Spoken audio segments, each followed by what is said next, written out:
नमस्कार, मैं भुजंग भूषण द्विवेदी अपने चैनल न्यूज़ अलर्ट में आप सबों का स्वागत करता हूं।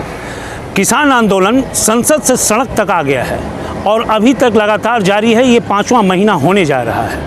ये कहीं ना कहीं इस देश के लिए बहुत बड़ी त्रासदी है कि इतना बड़ा आंदोलन और अभी तक इस पे कोई बहुत बड़ी बहस ना हो करके इसका समाधान नहीं निकाला गया।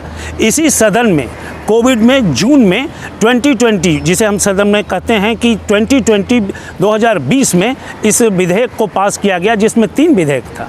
MSP AP और दूसरा था कि जो कॉन्ट्रैक्ट फार्मिंग को लेकर के था और मंडी और बिचौलियों को लेकर के था।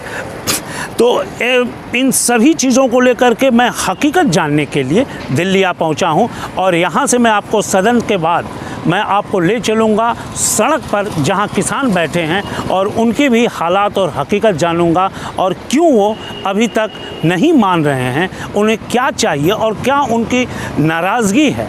कहीं ऐसा तो नहीं कि उनके पीछे कोई ताकत काम कर रहा है, उनके पीछे कोई विरोधी दलों का षड्यंत्र काम कर रहा है, उन्हें मोहरा बनाया जा रहा है, या स्वयं वो किसान लाचार बेचारे इस देश के जो अन्नदाता हैं वो कहीं ना कहीं ग्रस्त हो रहे हैं। मैं चलता हूँ यहाँ से आपको गाज़ियाबाद बॉर्डर पे लेकर रहा है। ये कहीं ना कहीं इस देश के लिए बहुत बड़ी त्रासदी है कि इतना बड़ा आंदोलन और अभी तक इस पे कोई बहुत बड़ी बहस ना हो करके इसका समाधान नहीं निकाला गया। इसी सदन में कोविड में जून में 2020, जिसे हम सदन में कहते हैं कि 2020 में इस विधेयक को पास किया गया, जिसमें 3 विधेयक था। कॉन्ट्रैक्ट फार्मिंग को लेकर के था और मंडी और बिचौलियों को लेकर के था। तो इन सभी चीज़ों को लेकर के मैं हकीकत जानने के लिए दिल्ली आ पहुंचा हूं और यहां से मैं आपको सदन के बाद मैं आपको ले चलूँगा सड़क पर जहां किसान बैठे हैं और उनके भी हालात और हकीकत जानूँगा और क्यों वो अभी तक नहीं मान रहे हैं, उन्हें क्या चाहिए और क्या उनकी नाराज़गी है। कहीं ऐसा तो नहीं कि उनके पीछे कोई ताकत काम कर रहा है, उनके पीछे कोई विरोधी दलों का षड्यंत्र काम कर रहा है, उन्हें मोहरा बनाया जा रहा है, या स्वयं वो किसान लाचार बेचारे इस देश के जो अन्नदाता हैं वो कहीं ना कहीं ग्रस्त हो रहे हैं। मैं चलता हूँ यहाँ से आपको गाज़ियाबाद बॉर्डर पे लेकर। संसद से जब मैंने चलना शुरू किया तो नई दिल्ली चकाचौंध वाली सड़कें, इमारतें, ये तमाम चीज़ों को देखते हुए हम गाज़ियाबाद में इंटर किए। जब गाज़ियाबाद में इंटर किए तो सबसे पहले वहाँ पर मेरी मुलाकात हो गई मार्केट में। वैसे मार्केट से शहीद इस्फाकुल्लाह खान, जहाँ सरांद और बदबू के सिवा कुछ आनंद विहार टर्मिनल के लिए बसें ही जाती हैं। आप जो देख रहे हैं यहाँ इतनी सरांद है, इतनी बदबू है, चील क्यों मर रहा है। मरे हुए पशुओं के सड़े हुए शव को खाने के लिए ये चील गिद्ध मलरा रहे हैं यहाँ पर।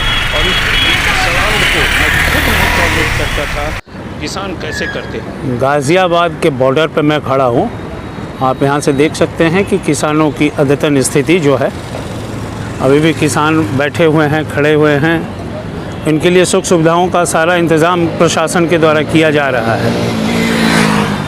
और इसी बुलेटिन में मैं आगे बढ़ता हूँ, आपको पुनः ले चलता हूँ। मैं बोल रहा हूँ, हाँ, इतनी बात तो बोल दो सर। मैं जो मर्जी हम एफिडेविट भी दे दें सर, तब भी नहीं कोई मानेगा। अच्छा, क्योंकि एक तरफ बात हो रही है फंडिंग की, एक तरफ ही आप जो देख रहे हैं कि जिस तरह से लोग यहाँ पे अपने गांव से सब जगह से ला करके खाना बना रहे हैं, तो फंडिंग फिर हो कहाँ रही है, फंडिंग कर कौन रहा है। सरकार के पास इतना बड़ा तंत्र है। किसान ये सही प्रश्न उठा रहे हैं कि सरकार इन प्रश्नों का सही लोग जवाब दे कि आखिर हो कहाँ रहा है। किसान अपने आप अनाज लाते हैं, लकड़ लाते हैं, और लकड़ लाने के अनाज लाने के बाद यूथ किसान जो हैं वो कुछ बोल पाते हैं, बुजुर्ग लोग या लेबर क्लास के लोग उतना नहीं बोल पाते हैं। आपका नाम क्या हुआ। विकास चौधरी। विकास चौधरी जी, आप यूपी से हैं। चौधरी जी, ये बताइए कि बीच में एक बात हमेशा आ रही है कि यहाँ फंडिंग हो रही है, फॉरेन फंडिंग हो रही है, लोग इसको फीडबैक कर रहे हैं किसान आंदोलन को, यानी कि किसान आंदोलन को एक अलग ट्रैक पर भेजा जा रहा है या किसानों को बरगलाया जा रहा है, जो चीज़ें आ रही हैं। लेकिन आपको क्या लग रहा है, आप निष्पक्ष होकर बताइए। वैसे मैं आपको पहले बता दूं, सबसे पहले तो मेरी सभी दर्शकों को राम राम। और मैं एक एक्टर हूँ और मैं 28 नवंबर से यहीं पे बैठा हूँ। मुझे भी काफ़ी लोग बोलते हैं, अभी तुम यहाँ बैठे हो, तुम क्या किसान हो, तुम तो एक्टर हो। मैं एक्टर बाद में हूँ, पहले मैं किसान का बेटा हूँ। और जो फंडिंग बता रहे हैं, मोदी जी बता रहे हैं फंडिंग कहाँ से आ रही है कि जो किसान है कोट नहीं पहन सकते, किसान गाड़ी में नहीं घूम सकते। तो मैं मोदी जी को बता दूं, मोदी जी एक धागा भी जो पैदा होता है ना उसे भी किसान उगाता है। तो किसान क्यों नहीं गाड़ी में घूम सकता, क्यों नहीं किसान कोट पहन सकता।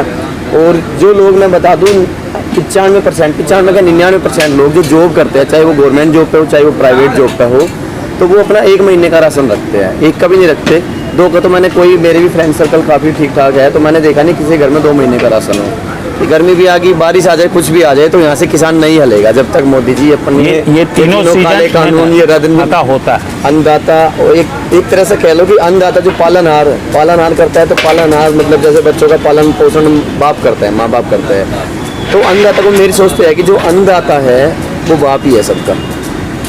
तो मोदी जी को सोच लेना चाहिए। मैं भी मोदी जी की इज्जत करता था, उनको वोट दी, सपोर्ट किया। ये तो गांधी जी ने भी कहा था कि किसान देश के पिता है। मैं ये कहूँगा मोदी जी आप तो वैसे भी रिटायर होने वाले हो, बहुत समय भी हो चुका है, तो अपने किसान भाइयों की बात मान लो। मोदी जी एक वो क्या नाम था उनका, गुलाम नबी क्या था जो सांसद थे, गुलाम नबी आजाद की राजनीति से मुझे इतना कुछ वो नहीं है। सही तो वो रिटायर हुए, तो उनके लिए तो मोदी जी रो रहे हैं, आंसू बहा रहे हैं। अपने किसान भाई यहाँ कितने शहीद हुए हैं जो यहाँ पे बैठे हैं धूप में बारिश में, तो उनकी कोई चिंता नहीं है। मोदी जी आप भी अन्न खाते हो, आप भी रोटी खाते हो, अगर आप रोटी खाते हो किसान भाइयों के लिए सोच लो।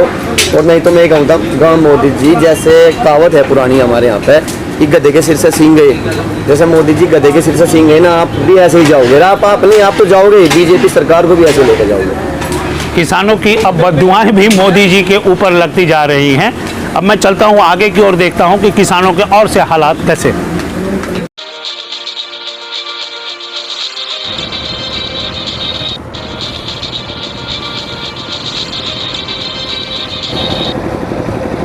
संसद में जिस तरह से ये विधेयक पास हुआ और किसानों को अंदर जो दुख और मरमाहत रही, मैं सदन के पास जब था वहाँ से मैंने कहा था कि हम चलते हैं किसानों की अद्यतन स्थिति धरातल पर में।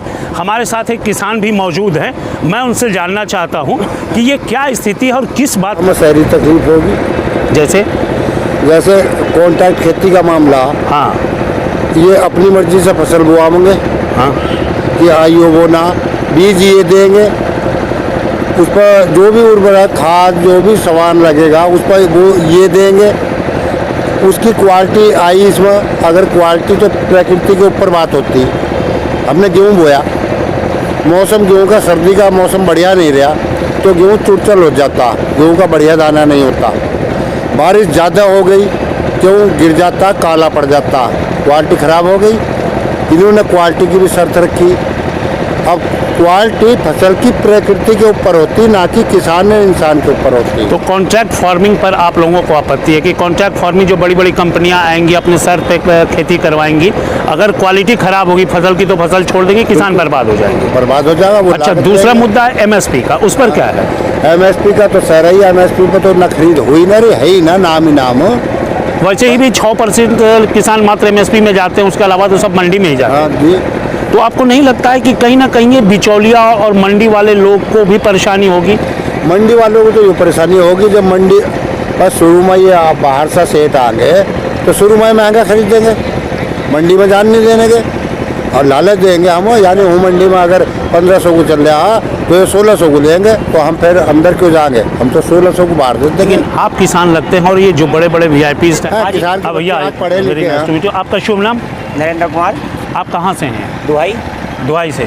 आप लोग किस चीज़ की खेती करते हो, कितनी मात्रा में करते हैं? हम ईख की, गन्ने की। दुहाई, आज दुहाई की ही ड्यूटी लगी हुई है। अच्छा, बता दें। नहीं, आप भी आइए, आप भी आइए। नहीं, किसानों के, आम लोगों की एक धारणा है कि किसान जो है ना, नहीं, किसान जो है, कहूँ कि आप लोगों को जो सरकार बातें नहीं मान रही है उसमें बेसिकली कहाँ पे मेन मुद्दा अटक रहा है? अब तो सरकार बात ही ना कर रही ना। नहीं, अब सरकार को छोड़ो, आप बात नहीं कर रही, आपका मुद्दा कहाँ अटक रहा है? आपको तो सबसे ज्यादा समस्या कहाँ हो रही है? कानून पे संशोधन करा है अभी। एक तो कर दिया उन्होंने बिजली वाला, एक करा दिया परारी वाला, अभी 2 कानून अटके हुए अभी हमारे, दोनों भी वापस ले लो, खत्म बात। उन्होंने खेती करी है अपने स्तर पर कभी नहीं? वो तो संसद में बैठे, तो क्या कोई पत्रकार भी खेती नहीं करता जो इतनी बड़ी बड़ी बातें को कहता है? मथुरा में हेमा मालिनी ने भी गेहूं की कटिंग करके दिखा दी, एक फोटो खिंचवा ली। अब वो किसान थोड़ी ना हो जाएंगे। तो ये कब तक यह सिलसिला चलेगा? ये जब तक कानून नहीं माने जाएंगे, इसके वो कानून वापस नहीं होंगे जब तक बैठे रहेंगे किसान अपने। अब ये आप कितनी भीड़ है यहाँ पे, सभी गाँव की एक करके ड्यूटी लगाई गई है। आज हमारा गाँव दुहाई है, अच्छा। आज दुहाई वाले आए हुए हैं, उससे पहले काजमपुर गाँव था, कल को बिक्कनपुर गाँव आ जाएगा। तो आज हमारे गांव के कम से कम 300-400 आदमी आए हुए हैं। लेकिन कुछ लोगों का कहना है कि बाहर से फंडिंग हो रही है, कि इनके पास आप पैसे एक बात दे जा रहे हैं। आप हमारे साथ चलो, अब वहाँ पे हमारा खुद खाना के लिए हम गांव से लेके आए अपना मटेरियल, और खाना हमारा बन रहा है। वो तो मैं लंगर भी देख के आया हूँ, खाना बना रही हैं औरतें, सभी लगे पड़े हैं। तो फंडिंग वाला आप बताओ तो सही, कहाँ से आ रहा है फंडिंग, एक बार पता तो चलना चाहिए ना। ये तो मैं तो आपको बात कर रहा हूँ, जवाब देने का मौका दे रहा हूँ ताकि आप उस बात को क्लियर कर हाँ, सकें। तो गवर्नमेंट के तो बहुत बड़े लंबे हाथ है, वो कहीं भी इतनी सी बात हुई तो गैल पकड़ लेगी, तो पकड़ो तो सही कहाँ से आ रही है फंडिंग, उनको जांच करनी चाहिए। अन्नदाता कहा जाता है किसानों को। वैसे किसान जो हैं वास्तव में अन्नदाता हैं। इनकी व्यवस्था को, इनकी दुख को, इनकी मर्माहत्ता को समझना सरकार की प्रथम प्राथमिकता हो सकती है। जिस तरह से यूरोप और अमेरिका में इनके लिए सब्सिडी और प्राथमिकता दी जाती है, क्योंकि यूरोप में जो फार्मर बिल पास होता है वो बजट का सबसे बड़ा हिस्सा होता है, और अमेरिका में भी सबसे बड़ा हिस्सा होता है। लेकिन हमारे देश में फार्मर बिल हाशिए पे रहता है।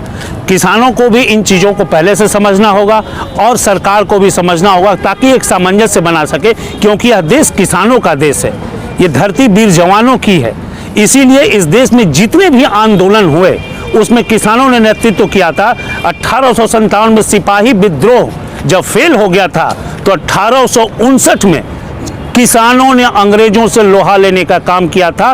किसानों की यह इतिहास रहा है।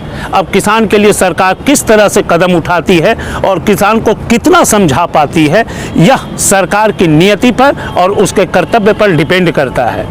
मैं भुजंग भूषण अपने न्यूज़ चैनल न्यूज़ अलर्ट के लिए किसानों के बीच से, मैं यहाँ गाज़ियाबाद के बॉर्डर से आप सबों से भी आगाह करूँगा कि इस खबर को, इस मैसेज को जितना ज़्यादा से ज़्यादा हो सके फैलाएं और सब्सक्राइब करें, लाइक करें, ताकि किसानों की जो वास्तविक मांग है, सही मांग है, उसको एक बल मिले, हिम्मत मिले। क्योंकि किसान हमारे देश के रीढ़ हैं, बैकबोन हैं। अगर ये टूट गए तो पूरा सिस्टम कोलैप्स कर सकता है। धन्यवाद।